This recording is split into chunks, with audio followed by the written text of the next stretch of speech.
This segment is about the swine flu. What the heck is it and where does it come from? But before I begin, I want you to know that I'm still in Europe. I'm in my hotel room.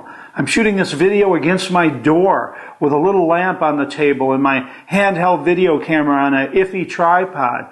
And I tell you this because my focus is not to create some smooth, ultra-professional, wow, dazzling video production for you. My focus is what it has always been and will always be, which is you and your health. That's what I'm focused on. So what's my point here? Well, no bitching from you video professionals out there. Okay, what is the swine flu?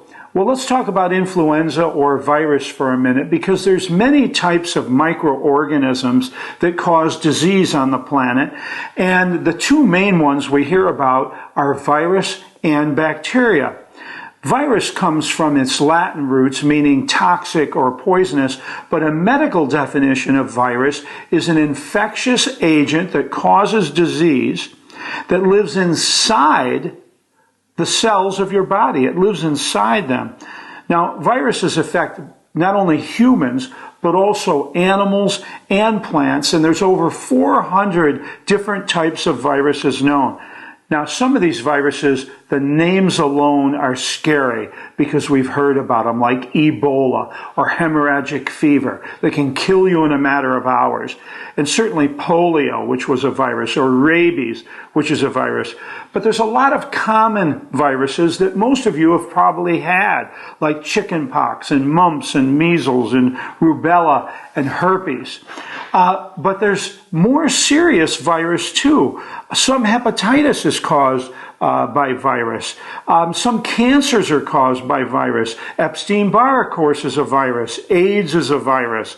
And lately, we've been hearing a lot about the hantavirus and the West Nile virus.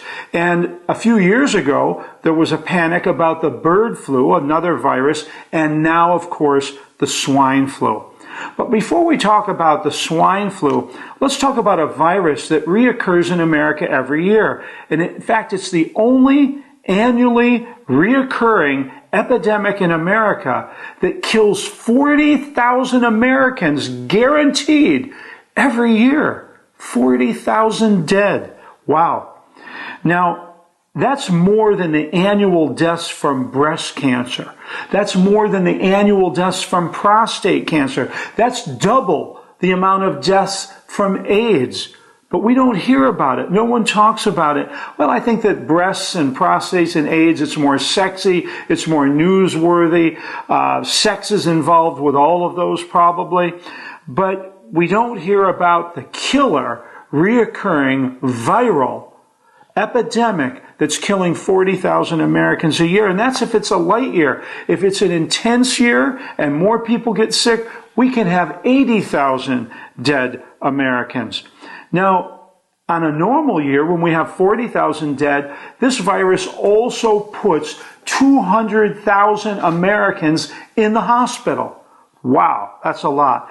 And 150 million Americans this year will get influenza. That's a big number, 150 million. And that means that some people get it more than once. Let's talk about the swine flu. Okay, we now know that viruses cause influenza. And we also know that humans and animals get viruses. Humans can get many viruses that animals never get. And animals get many viruses that humans never get. The two main animal viruses are bird virus or bird influenza and swine viruses like swine influenza. And occasionally humans can get both of these animal viruses. Now, almost always these viruses pass from animal to animal. But when they pass from animal to human, usually only the humans that are affected this way are the humans that have come in direct contact with the animals. They've been touching the animals. They've been feeding the animals. They've been cleaning the animals where the animals live. These are the only humans that get infected. But occasionally and rarely, the viruses then pass from those humans to other humans. This can be dangerous. But it isn't always dangerous, but it can be dangerous. Okay, in the past, when this has happened, usually nothing much happens. The virus dies out. Even when animals' viruses are caught by humans and they're passed from one human to another human, this is not a danger sign of a worldwide killer pandemic. This happens. And it's usually no big deal, like the bird flu was a few years ago. You know, just a few years ago in 2005, we were warned by all the agencies, panic, panic, panic. There's bird flu. It's coming in from Asia. It's going to turn into a pandemic, a global killer, blah, blah, blah. And what happened? Not much. What actually happened? I can't even remember because no one talks about it anymore. So usually when these bird flu or swine flus pass to a human, and then even when they pass from one human to another human, it's not a big deal. But, here's the big but. Rarely, on a rare occasion, when they pass to humans and they pass from human to human, it becomes a very big deal. But remember, this is rare. What happens is the virus mutates to pass to a human. And then from one human to the next human, it's usually a very mild virus.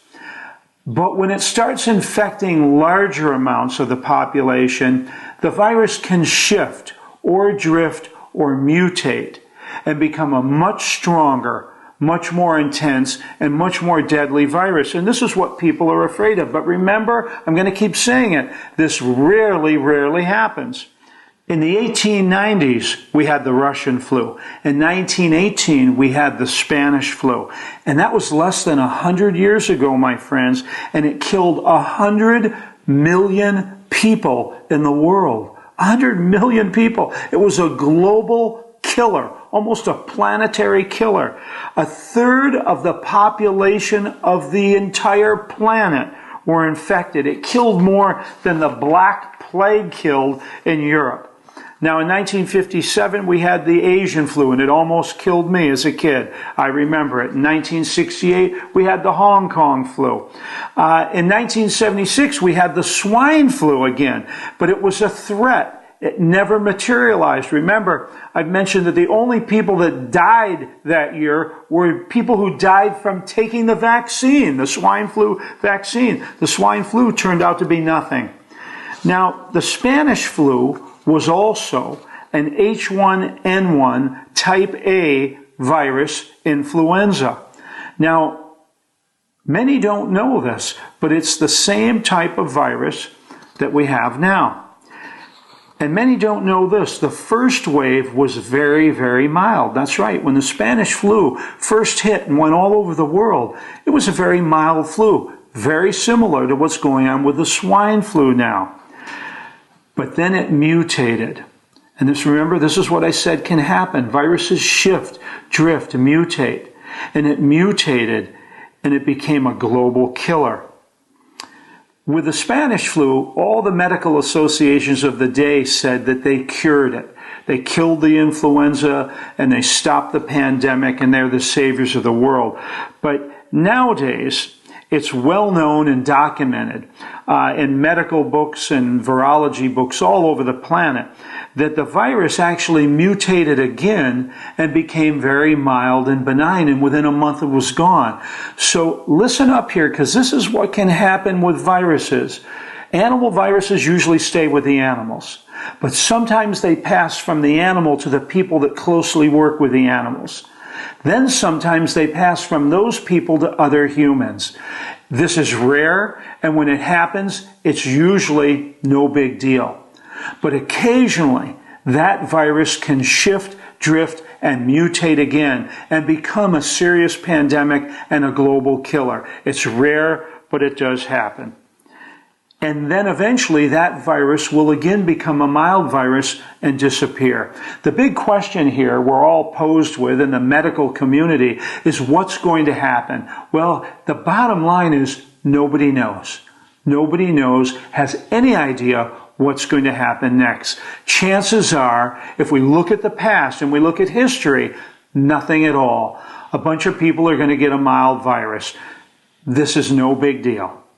Now remember, it was just 3 years ago that experts said the bird flu was going to be a huge pandemic and possibly a global killer, and nothing happened. I think a much more realistic concern, and it's my personal medical concern, is look, the swine flu is rapidly spreading around America and the world, and many, many people are getting it. It's not such a big deal, but it is lowering their resistance. It is weakening their immune system. And we're about ready to go into a cold and flu season that'll normally kill 40,000 Americans, but with a lot of people that have weaker immune systems than usual. My fear is that this winter we could have 80 or 100,000 dead because we have weaker immunity and weaker immune systems because we've already been hit with a flu. And I think that's a much more realistic fear of what could happen. Now, if the swine flu does shift and drift and mutate, well, you better get your immune system really, really strong. And I suggest to get really extra healthy this winter. But if it does shift, drift, mutate, become a global killer, well, you might also get your food, get your guns, get in the basement, my friends, because we're all in a lot of trouble. But again, the chances of this happening right now are very slim. Remember the swine flu scare? Nothing happened except people died from the vaccine. Remember the bird flu scare? And this is another one of those scares. Like I said, my real concern right now is that a lot of people have been weakened and their immune systems are weaker because they've been infected with the swine flu. And now they are more open and more susceptible to the regular annual flu epidemic that kills a lot of Americans.